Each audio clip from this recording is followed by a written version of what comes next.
Well, hi everyone. If you're new here, welcome. I'm Allie. And I'm Scott. And we are the crew of Boating Journey. And today we've decided to sit down and answer a lot of questions people are asking us about when are you going to buy a boat? Yeah, really it's just that one question. Not a lot of questions, but just that one question, which drives a lot of other questions and answers that hopefully we'll be able to cover here for you today. Yep. So let's start how we got here. I think that's really important because Boating Journey, well, it's not the name of a boat. It's not MV something. It's not a travel channel. It's just called Boating Journey. And that's what we decided to name it. It started out as a blog, and it was to document our journey on becoming boaters. Now, let's go back. I grew up boating. I didn't grow up on big boats, but I grew up my whole life on boats, and Scott did not. So that makes a big difference. When we owned the Wine Alley, we had decided, I think it was because we went to a boat show and we found a lagoon catamaran, and we had this grant, and then we started reading books, all these books. And if you were wondering what books we've read, go to our website, the link down below. We've probably read 25 cruising books, and we said that's what we're going to do. We're going to sell our business and we're going to buy a liveaboard. But before we had to do that, we had to see if you liked boating. Exactly. So we took a chance. We found a great Bayliner Sierra 3055, which was fantastic. A little twin screw diesel. Cabin cruiser. Cabin cruiser. It was great for the weekend, heading up to the San Juans. Great little boat. Yeah. You know, great condition. It was about, what, 15, 20 years old, something like that when we bought it. We got along great, and you were a fantastic captain. It worked out great. Right off the bat. Yep. So right there, we knew we were good for the water. So. But the question is, could we live in a tiny home? So we decided to sell our home of 15 years. That was right after we sold our business. We moved into a 1,000-square-foot apartment in downtown Seattle, and that's probably the smallest one we've lived in. Yeah, which we know is, probably 4 times bigger than what you would experience on most boats, liveaboards. Yeah. So that we can afford. And that video is also down below because it's funny to watch us pack up 20, well at that time 15 years of living and dump it into this apartment. And we decided, then we sold the boat. Right. Now we're looking for the liveaboard. We're going to live in this apartment for a year, and lo and behold, there's a Seattle wait list. Yeah, we weren't. I guess we were aware of it, but we weren't quite to the extent that it was going to be, 5 years, 9 years, 10 years. It got bad. Yeah, it got bad. It got bad really fast. And of course, he had the boating itch.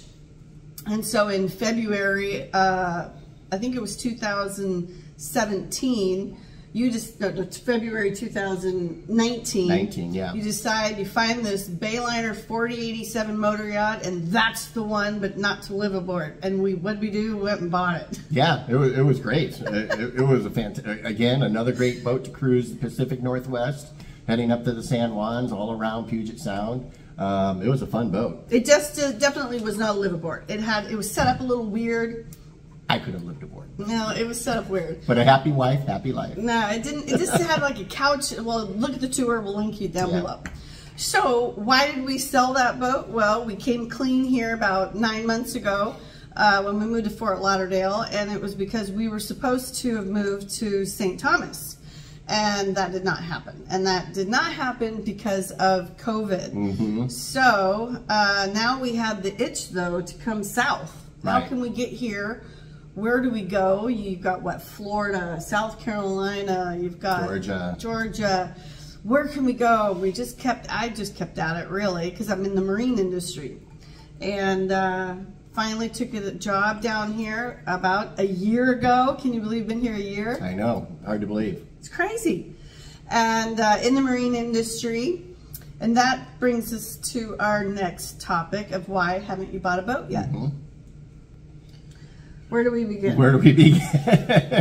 Let me tell you a little bit about Fort Lauderdale. How about that? And Southern Florida specifically. Yeah, so I just assumed, so did Scott, that there are plentiful slips and marinas. Oh yes, the boating capital of the U.S. basically. Yeah. Super yacht capital, really more so. Turns out they have just as much of a wait list as Seattle. Now, you can find some private dock space behind people's homes. You know, you just got to be on the lookout for that. Got to kind of know people. But let's talk cost. What does a slip down here cost if you do find one? Yeah. Well, let's see. What did we pay for our 50-foot slip at Elliott Bay Marina, which is probably the nicest marina in Seattle? Yeah, it's definitely right up there. We were paying about $900 all in per month. That was with power, water, your dock box, and a beautiful marina. It had laundry facilities, yeah, great shower. amenities. Amenities were fantastic, second to none. and Absolutely. secure. Yep. To get a decent marina here with no amenities, but probably secured, would be about $3,000. So that's more than, well, that's three times. Almost three times, yeah. More than 3 times. If you want to be in a nice marina, like at Palm Beach or some of the fancier Miami, they're going to run $4,000 to $5,000 for 50 feet. Yeah. Yeah, that's not happening. Yeah, no, that's going to happen. Now, you found space where? Well, down here, I'm sure you've seen it in several of our videos, the New River, which runs down the heart of Fort Lauderdale. The city actually operates 2 marinas, and they're loosely called marinas because they're basically just tie-ups to the sides of the New River. And so you can get those, and for the same 50-foot slip, or 49-foot because it goes to a different price, for 49 feet, it would be about $1,600 per month. Plus another, what did I have? Another, yeah, like 35 and another 150 yeah, or something. yeah, another $100 or so for the power hookup and that type of thing. Now that, of course, doesn't come with any amenities. It's basically, you're parked right there on the street. You do get a parking permit. But you don't get a parking spot. So you do have to So find you just that. got to find the spot, and it's not No secured. showers, no laundry, no nothing. But it's not secured either. And it's not secured. Anybody can climb on your boat. Anybody. And it's crowded. Yeah. And you're always getting battered because there's so much traffic coming up and down the New River.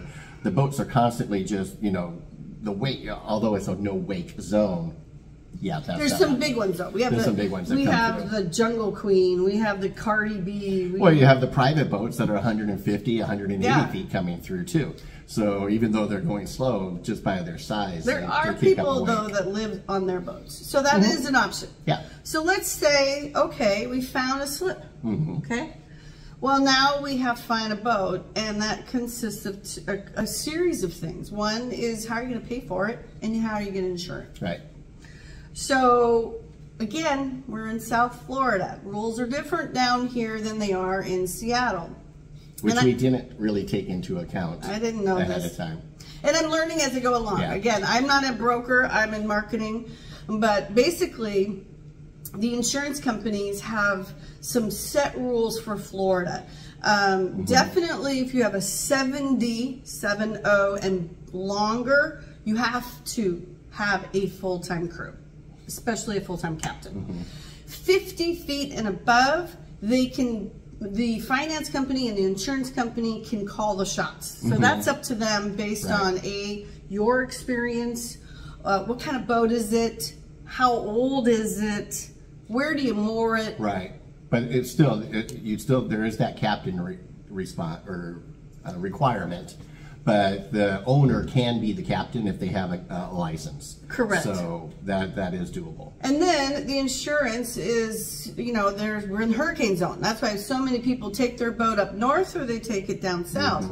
So they will insure you down here. What happens is you have kind of like 2 policies. You have your off-season policy, and then you have your hurricane window policy.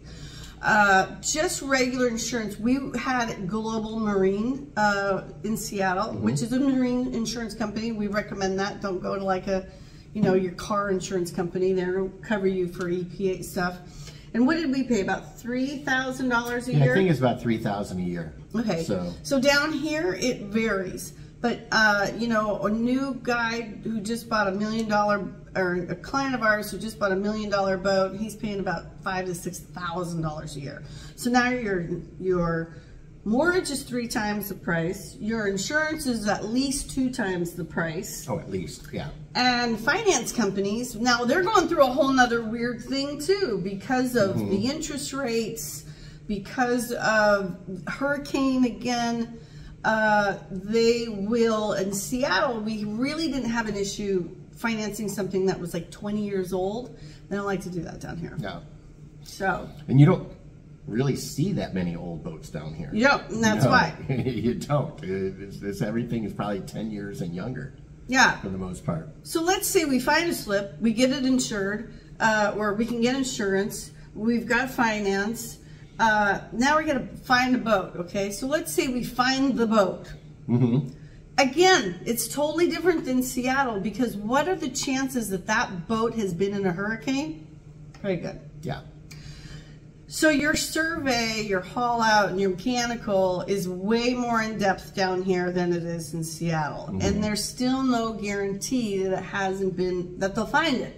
Yeah, so it really makes it that, you know, we'd be better off looking up north, probably somewhere on the eastern seaboard, whether that's going up to Maryland or the Carolinas even, for that matter, somewhere out of the hurricane zone. To find a boat. To find a boat. So, and we haven't done that yet. We just, to be honest, we haven't had the time to go up there and take a look. Oh, no. Yeah. And then, so, the reality is that is just not within our realm right now. Mm-hmm.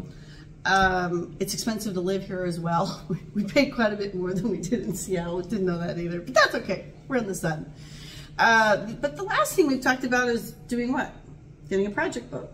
Getting a project boat. So I think we might have a chance when we go up to Trawler Fest in a couple of weeks up in the Fort Pierce area. There are several boat yards up there that I think have some potential. Yeah. So we'll have to look into that and see if that's something. And in that case, you know, a lot of channels that we follow, I think Bo and Brandy did this. I think Teal did this. I'm not sure. I'm pretty sure Gary and Brooke with One Life did. But they paid cash for their boats. I don't believe they have anything but liability insurance. And that's the other thing you can do is just go with a bare minimum. The problem is that's only if you're on the go. If you try to be in a marina, they're going to require more than liability insurance. Exactly. So that's our story. So that's where we are at the moment. If we could buy a boat, we would. Yes. So it's not that we're trying not to. We are. So what does that mean for Boating Journey? So let's go back again. It's not named after a boat. And it was never about us boating necessarily on our own boat. So we are committed to stay. We love boating. We love being on the water.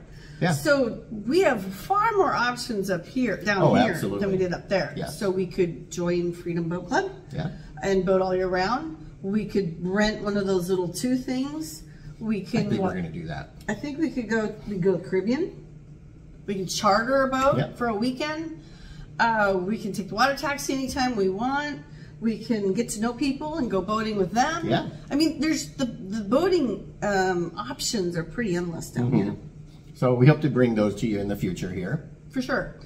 I think the other thing we've talked about is maybe it would be helpful just to talk to some of you guys. So only if you're nice. We don't like the haters. I get it.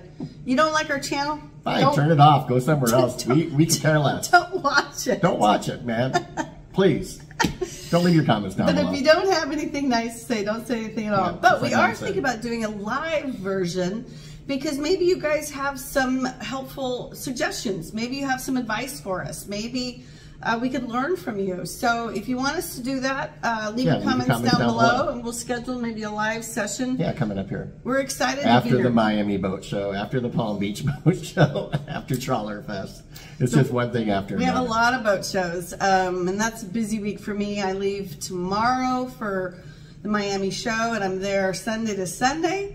And then I return the following week to Miami for 3 or 4 days for a press sea trial and photo shoots. And that's going to be the first time I've done that.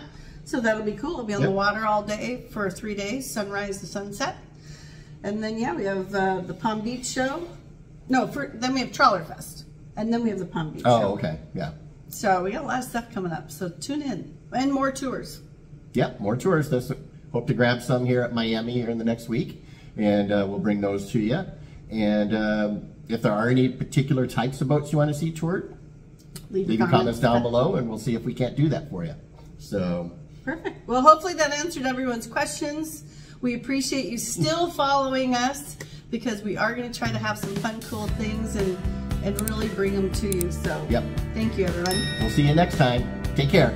Bye, guys. Bye-bye.